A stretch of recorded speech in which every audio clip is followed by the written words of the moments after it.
સુરતમાં auto rickshaw અને mobile ચોરીના ગુનામાં સંડોવાયેલા એક ઇસમને પુના પોલીસે ઝડપી પાડ્યો છે. આરોપી પાસેથી એક ચોરીની ઓટો રિક્ષા અને એક મોબાઈલ મળી કુલ ₹48,000નો મુદ્દામાલ કબજે કરવામાં આવ્યો છે.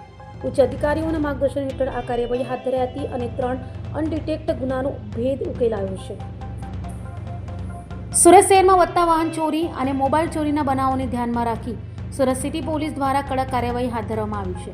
પોલીસ કમિશનર તથા અન્ય ઉચ્ચ અધિકારીઓના માર્ગદર્શન હેઠળ પુણા પોલીસ સ્ટેશનના પોલીસ ઇન્સ્પેક્ટર VM દેસાઈ અને RH મોરીની આગેવાનીમાં ટીમ પેટ્રોલિંગમાં હતી. તે દરમિયાન સર્વેલન્સ PSI DK બોરાણા અને ટીમને મળેલી બાતમીના આધારે લીલા રંગની બજાજ કંપનીની 3 wheel auto rickshaw number GJ05AV0069 તેમજ ટેકનો સ્પાર્ક કંપની કાળો મોબાઈલ ફોન સાથે એક આરોપીને ઝડપી પાડવામાં આવ્યો.